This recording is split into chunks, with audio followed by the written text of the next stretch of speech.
Chegamos ao final do nosso semestre e então nós temos que pensar muito sobre essa perspectiva de direitos humanos, sobre a importância do constitucionalismo para garantir, trazendo o conceito de direitos fundamentais, a definição de direitos fundamentais e, sobretudo, pensando que esses conceitos e teorias e sistematizações que os acompanham têm que servir para garantir a democracia, senão nada disso teria sentido.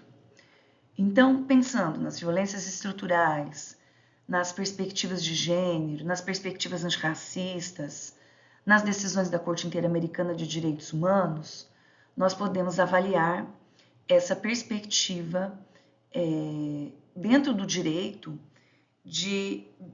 dos estudos e da importância e do porquê, né, de se compreender e se buscar a garantia de direitos humanos.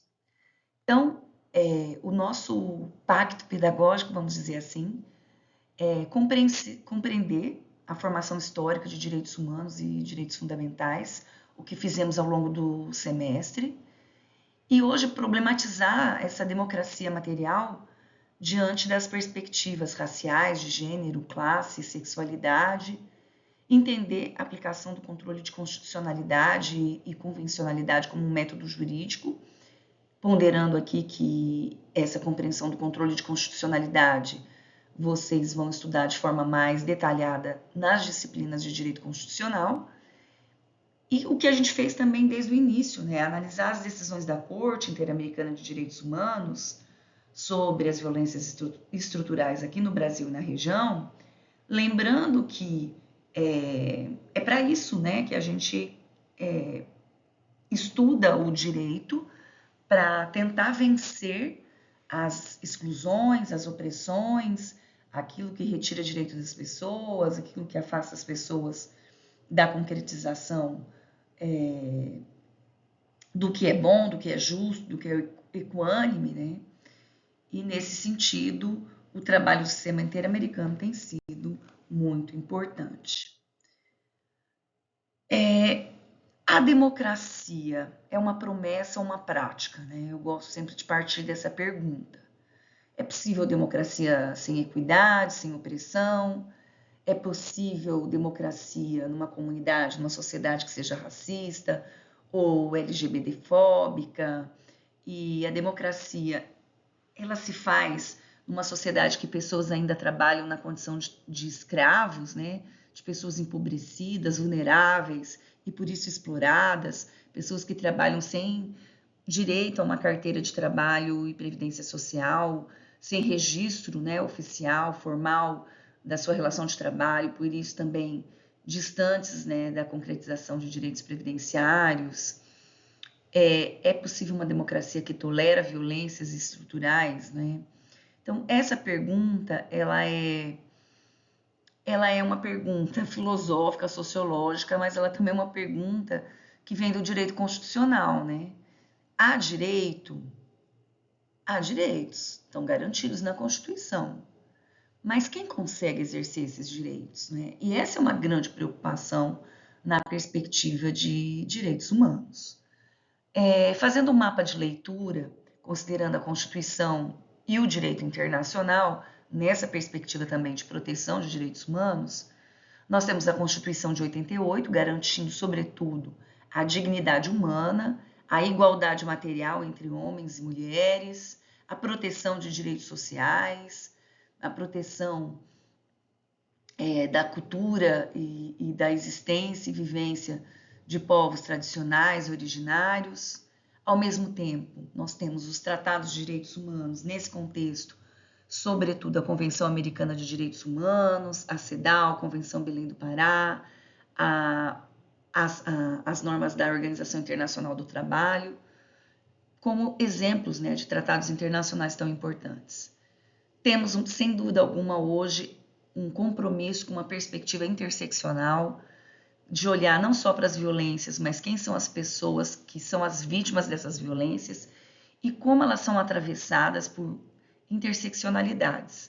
E aí a gente considera os territórios, o gênero, a raça, a classe, a sexualidade. E quando a gente pensa em territórios, a gente pensa também em todas essas equações do processo colonial, de um colonialismo interno, de um colonialismo que não se exaure, e de pessoas que são subjugadas, hierarquizadas, subalternizadas de forma injusta, né, justamente porque tem uma orientação de gênero que não seja heteronormativa, ou porque são mulheres, ou, sobretudo, o que a gente mais vê, porque são pessoas racializadas, né?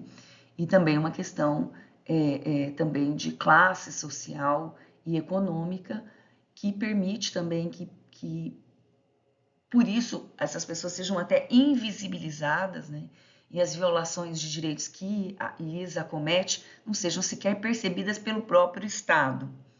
E nesse sentido, a Corte Interamericana, ela surge no cenário querendo e desejando e tendo o dever também de aplicar esses tratados de direitos humanos, numa tarefa de prevenção, até de investigação, reparação e transformação desses direitos. Então, para uma leitura constitucionalista sólida de tudo que a gente viu ao longo do semestre, nós temos que considerar que os direitos fundamentais, eles devem existir no plano interno, mas dialogando sempre com direitos humanos no plano internacional e se reforçando mutuamente.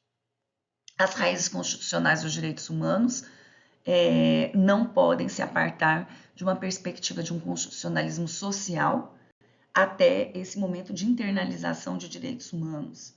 Um momento tão interessante, né, que ontem até o nosso colega Murilo colocou no grupo uma lei muito atual, agora de 16 de junho, né?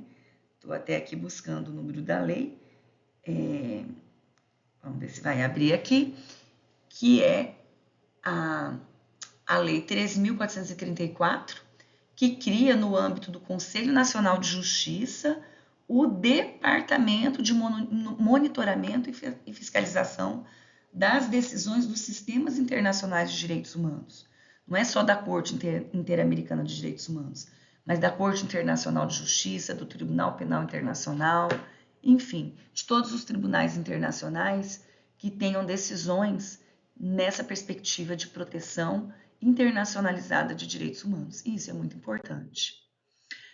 E o constitucionalismo social, nós não tínhamos falado sobre ele e falamos agora, ele busca uma igualdade. Então, aqui, a partir do constitucionalismo social, a igualdade de direitos, ela entra em cena. Então, nós temos lá, como alguns marcos, né, a Declaração Francesa com apelo social de 1793, temos a Constituição Mexicana, que é um grande exemplo desse constitucionalismo social, de 1917, e a Constituição de Weimar, mais a Organização Internacional do Trabalho, que são lá de 1919, depois a Constituição Brasileira Social de 1934, quando começa a falar em direitos trabalhistas no direito brasileiro, o direito constitucional brasileiro, e a nossa Constituição Cidadã de 88, que é a grande conquista para um Estado democrático de direito. E a contribuição central desse constitucionalismo social são os direitos sociais, não como favores, mas como condições materiais de liberdade.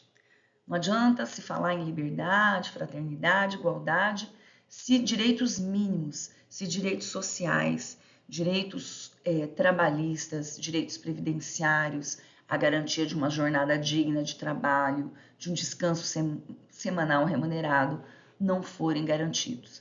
E, claro, não é só de trabalho que nós vivemos, nós precisamos nos emancipar, nós precisamos evoluir e, para tanto, contamos com uma educação de qualidade, uma educação acessível.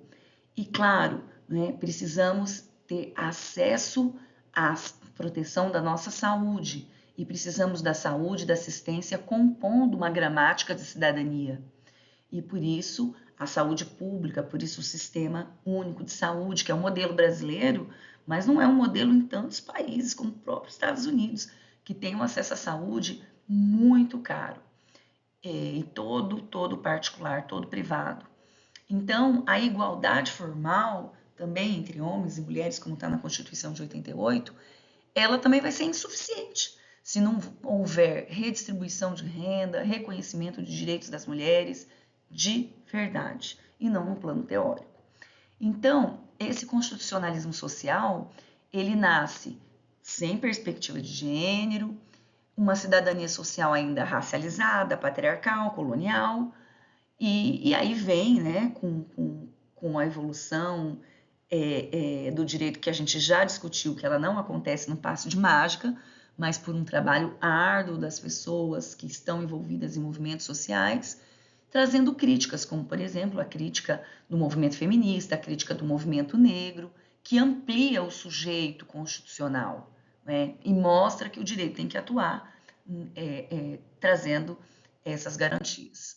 A internacionalização dos direitos humanos, portanto, é de suma importância em todo esse processo, e aí a gente tem a Carta da ONU de 45, a Declaração Universais de Direitos Humanos de 48, a Declaração de Paris, né, como também é chamada, que articula liberdades civis e políticas com direitos econômicos, sociais e culturais, que a gente vê, né, o nascedouro de um constitucionalismo social. E o efeito jurídico-político disso tudo: limitar soberanias, obrigar a cooperação entre os estados, impulsionar constituições para essa perspectiva social e ampliar o controle judicial. Então, nós vimos tudo no semestre e agora a gente vai entendendo, né, por que estudamos tudo o que estudamos, né, para compreender essa internacionalização desses direitos humanos, mas que sem uma constituição interna com uma perspectiva social, isso tudo pode ficar mais difícil ainda. Os artigos 55 e 56 lá da Carta da ONU já destacavam a necessidade de uma cooperação internacional para respeito universal e efetivo dos direitos humanos e liberdades fundamentais, sem distinção de sexo, raça, língua ou religião. E só para a gente entender também como tudo isso é importante, eu também vou trazer um outro dado para vocês, que está aqui também num grupo que eu faço parte, que é o da COETRAI, né, do Conselho Estadual de Combate ao Trabalho Escravo.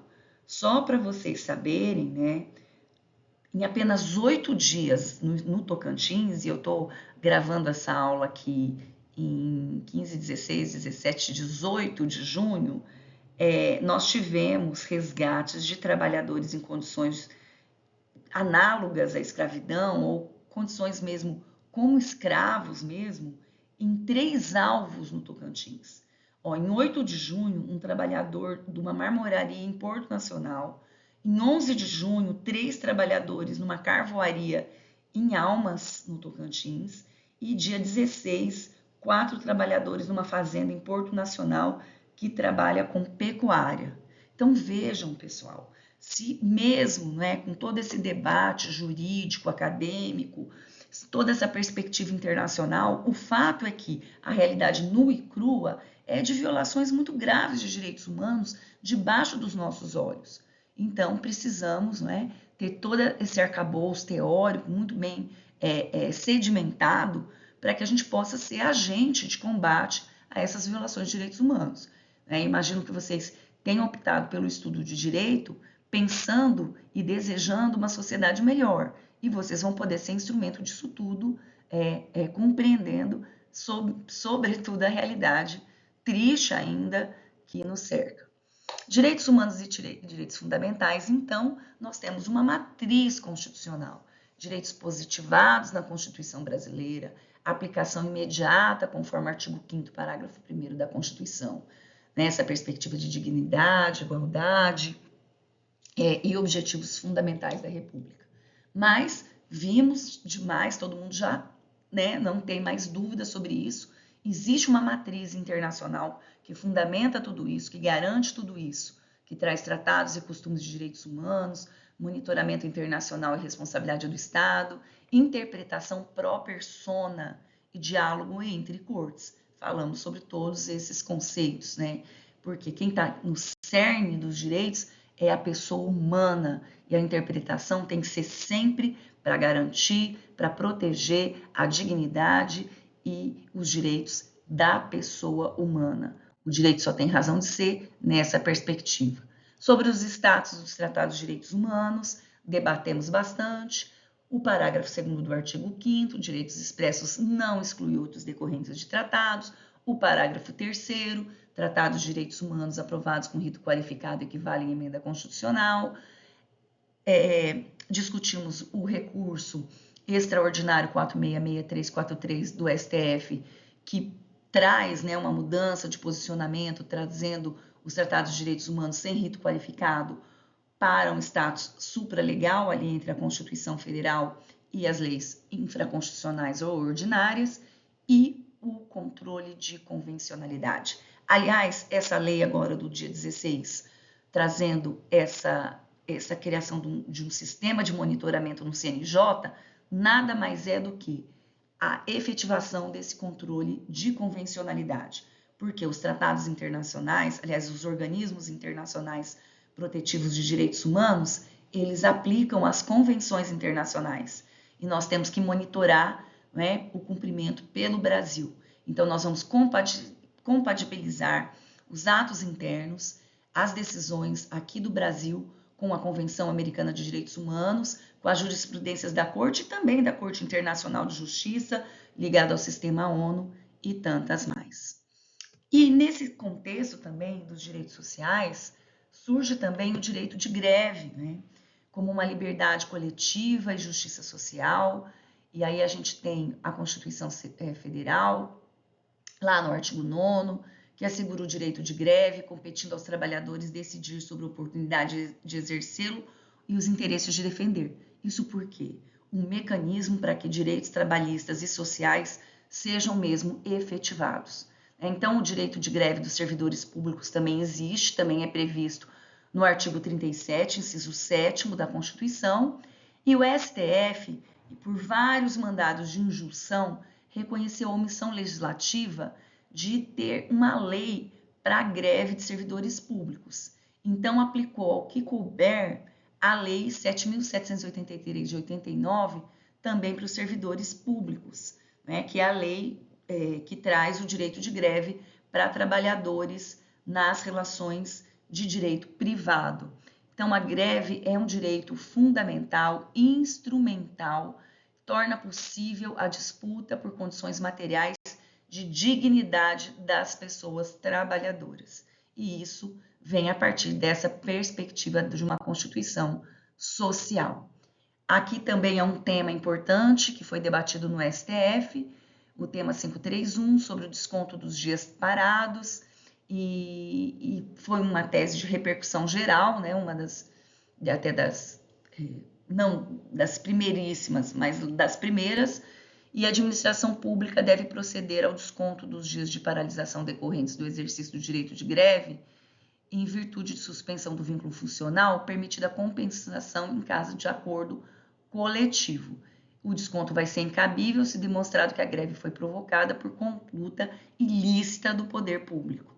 Então, quase sempre é isso mesmo, o poder público faz acordos e não cumpre, de ajustes, de correção de índices inflacionários, e aí a greve é uma medida, né, para se chamar a atenção e se corrigir, né, essa injustiça.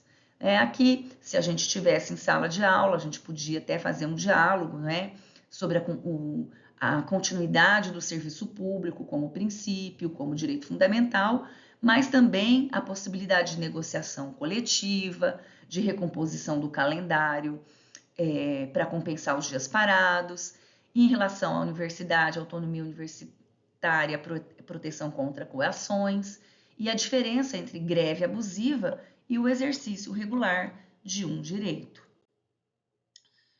Pensando na igualdade, gênero e democracia material, acho que a gente promoveu muitos debates ao longo do semestre, né?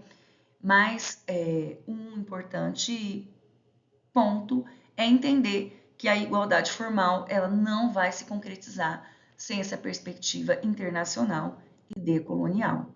E aí a gente tem a democracia material e a igualdade substancial, trazendo, né, aspectos diferentes. Igualdade formal, todos são iguais perante a lei. Igualdade material, tratar desigualdades estruturais como um problema jurídico. antidiscriminação, é o direito antidiscriminatório, pensando em raça, gênero, classe, sexualidade, deficiência e território. E redistribuição e reconhecimento, os direitos sociais e combate a estigmas. Então, sem igualdade material, a democracia tende a converter-se apenas em privilégios históricos, né? E essa neutralidade do direito, ela é falsa. Então, a gente tem que ver as perspectivas como elas são, com marcadores de desigualdade que existem na prática. Senão, a gente parte de um direito neutro que comete muitas injustiças. Falamos também da Mary Wollstonecraft, né, que traz a Vindication of the Rights of Women, lá de 1792. Falamos das sufragistas, né, e pensamos, né, quem é esse sujeito universal de direitos e quem ficou fora desse conceito. Então, a perspectiva de gênero está dentro desses conceitos que a gente tanto debateu ao longo do semestre. E em alguns seminários, né, veio, né, a frase da Sojourner Truth, né, que ela questiona: eu não sou uma mulher, que é a fala, né, de uma mulher lá em 1851, nos Estados Unidos, né, que ela rompe com essa noção homogênea de mulher e expõe que raça, trabalho, maternidade, violência, escravidão atravessa a experiência jurídica da cidadania, o próprio direito legitimou muitos desses absurdos e que a gente não pode compreender o direito sem ver essas perspectivas, né? Que não há igualdade de gênero também sem uma prática antirracista, o trabalho forçado, o trabalho de cuidado não remunerado, né, estruturam desigualdades e direitos humanos precisam ser especificados, sujeitos historicamente vulnerabilizados. Então, eu paro um pouquinho. Então, dando continuidade ao que nós estávamos discutindo, tem toda uma questão de cronologia também normativa sobre a igualdade de gênero no Brasil. Então, mesmo com as mudanças constitucionais, nós tivemos também as mudanças infraconstitucionais. E aí se faz tão importante, né, a compreendermos, né, o Estatuto da Mulher Casada de 62, a Lei do Divórcio de 77, a Igualdade de Tratamento de 88, a Lei Maria da Penha de 2006 e o Protocolo CNJ de 2023.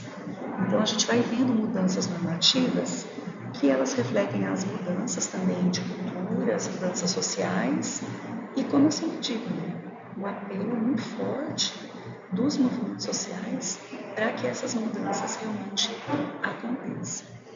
Então, o que mudou nesse período todo? A mulher casada era reconhecida como alguém que tivesse uma incapacidade relativa. Então, a mulher não tinha capacidade plena.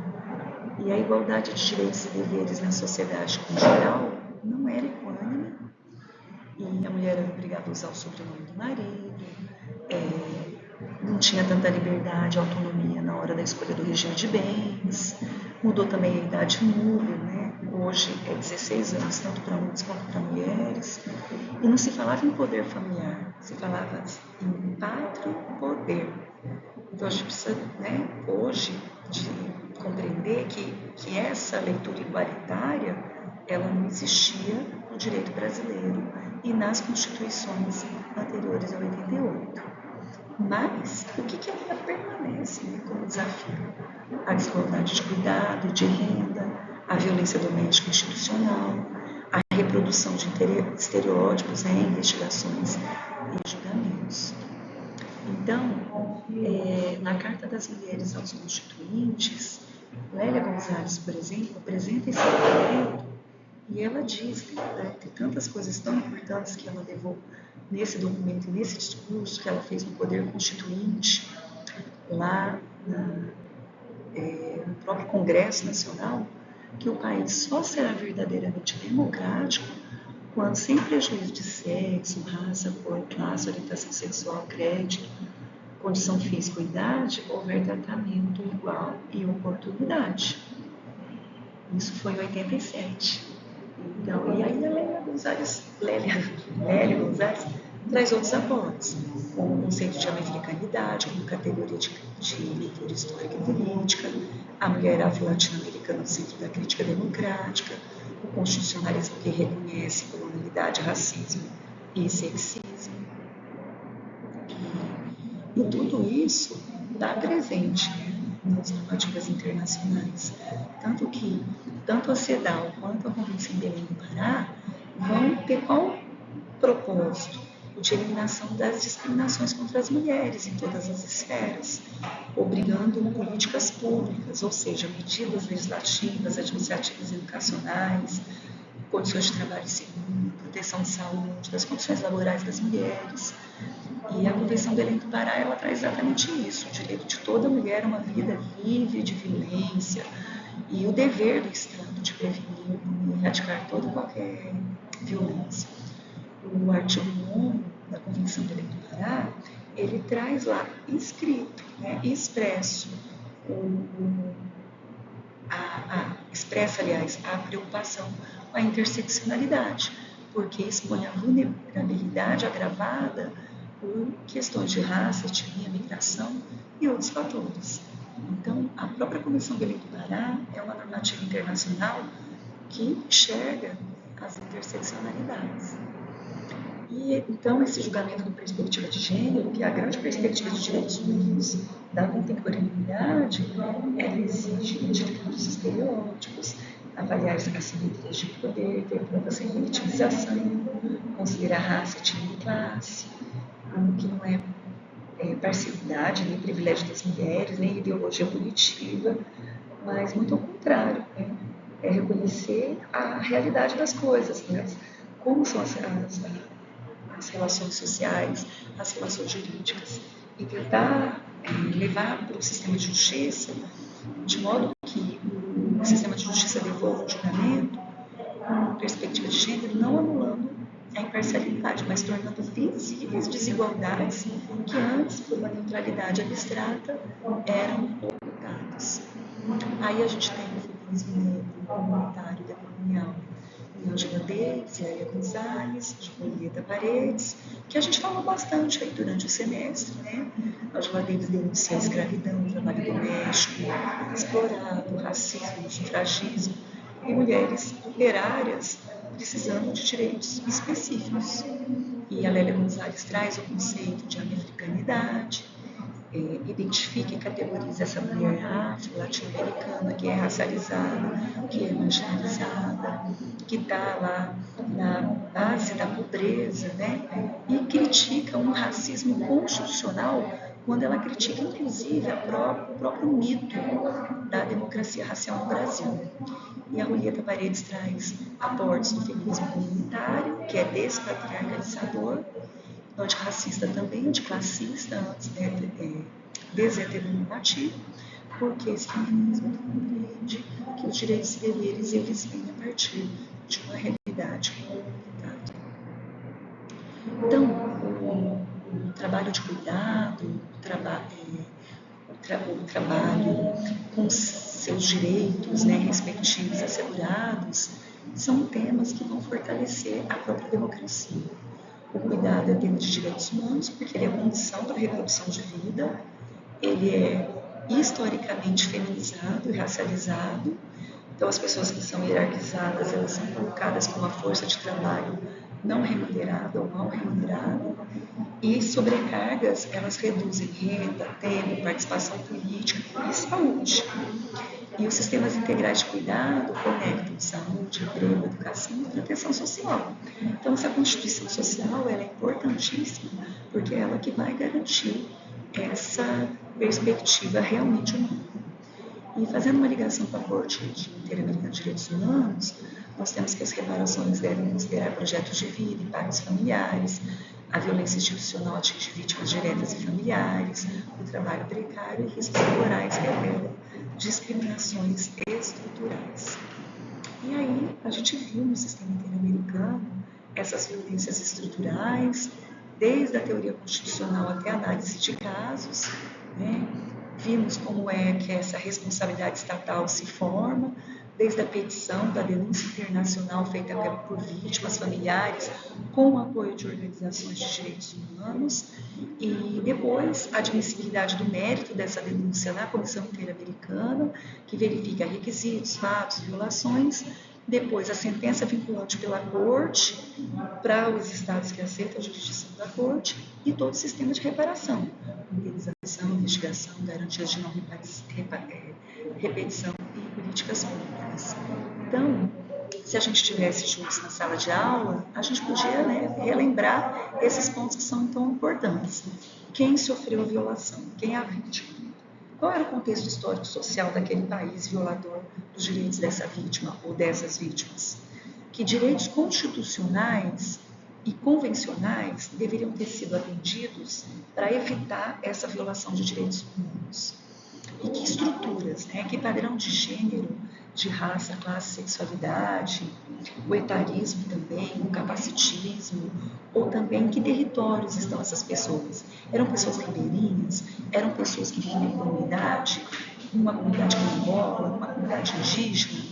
Tudo isso nos ajuda a identificar as estruturas que alimentam determinadas violências. E as omissões, né? O Estado sabia? O Estado deveria saber? O Estado preveniu de alguma forma? O Estado investigou? O Estado promoveu alguma reparação? Porque, só lembrando, né, que essas denúncias internacionais só vão acontecer quando esgotadas todas as tarefas internas. Quando acionado o sistema jurídico interno, ele falha diante dessa falha. E as medidas enfrentam a causa estrutural ou apenas um dano individual, né? Então, essa é a pergunta transversal para saber que tipo de democracia é produzido quando o sistema de justiça ignora padrões e violência. Então, eu deixo aqui alguns casos, né, para a gente rememorar: o caso Guzmán Guarracín versus Equador, o caso Rojas Marín versus Peru, o caso Vicky Hernández versus Honduras, só para vocês lembrarem, né, o Leonela Zelaya versus Honduras, de coisas, de pontos, né, muito importantes. O caso Fazenda Brasil Verde foi até tema da avaliação, né, para se compreender, né. O caso Fábrica de Fogos também foi tema da avaliação. Onde estão essas violações estruturais? Onde está a necessidade de uma constituição social, cidadã, e para que a democracia se concretize. Então, a gente tem um comparativo de violências estruturais na Corte, né, a partir desses casos, que vão identificar um eixo estrutural e a lição constitucional, né, educação livre de violência sexual, investigação de motivação discriminatória. A Convenção Belém do Pará também protege mulheres trans, a dignidade da pessoa humana é o valor social do trabalho, a fiscalização do trabalho digno e o acesso à justiça com uma perspectiva de gênero. O que a gente precisa sempre recordar? Que todo esse trabalho tem que ser de prevenção, e aí envolve políticas públicas, fiscalização e educação de direitos humanos. Um trabalho de investigação, com a diligência reforçada, sem estereótipos, sem revitimização. Um trabalho de punição, processo efetivo, duração e responsabilização. E a reparação, indenização, memória, reabilitação e garantias de não repetição, para que nunca mais aconteça, para que não se repita. E tudo isso para uma transformação social. Vamos mudar as estruturas discriminatórias e as práticas institucionais nefastas, sejam elas por omissão, sejam elas por pouca punição. Então, a reparação interamericana não deve apenas compensar danos, ela tem que interromper a repetição social da violência. E aí o controle de condicionalidade, o uso do direito interno, que significa invocar esses tratados de direitos humanos e toda essa jurisprudência da Corte Interamericana no sistema interno, seja em primeira, segunda ou terceira instância, argumentar com o princípio pró persona, colocando a pessoa humana no centro das discussões e vedação a qualquer retrocesso de proteção de direitos humanos. Então, isso exige uma leitura constitucional conforme a Convenção Americana de Direitos Humanos, a CEDAW, a Convenção Belém do Pará, as convenções da Organização Internacional do Trabalho e tantas outras, né, exigindo fundamentação sobre estereótipos, vulnerabilidades e desigualdades, e formulando reparações que enfrentem essas causas estruturais. Em sala, nós dividiríamos os grupos e debateríamos, mas isso a gente fez ao longo de seminários. E a gente debateu, né, sobre as desigualdades invisibilizadas, sobre o dever estatal que foi descumprido, sobre o que a Constituição Federal traz e como ela dialoga com a Convenção Americana de Direitos Humanos, e que medidas, né, até de políticas públicas, teriam evitado danos e repetições de violações desses danos. Então, vocês podem aí, com seus botões, refletirem sobre a democracia brasileira, considerada materialmente igualitária, e em casos como o Brasil Verde, Fábrica de Fogos e Márcia Barbosa, quais os aportes, né, desses casos para essa discussão. Né? Uma democracia com essas violações? São as primeiras perguntas dos slides, né, dessa aula de hoje. Pode ter democracia num país racista? Pode ter democracia num país machista? Pode ter democracia num país que viola direitos das crianças e dos adolescentes? Eu penso que não, né? Então, nós precisamos de reparações transformadoras para combater essas violências estruturais. Ok? Então, aí os slides seguem as referências dessa aula. Eu usei uma aula também de maio de 2024, quando eu falei sobre o direito à greve, da importância dele também para a dignidade dos trabalhadores, e agradeço, né, todo esse tempo com vocês, nesse debate de direitos humanos, constitucionalismo, democracia, e estou sempre à disposição, né, vocês seguem o curso, ainda tem 4 anos aí pela frente, né, 4 anos e meio, e eu estou à disposição, né, para a gente sempre conversar nos corredores do Bloco C, por e-mail, em grupos de pesquisa. Ok? Muito obrigada e muito sucesso para vocês.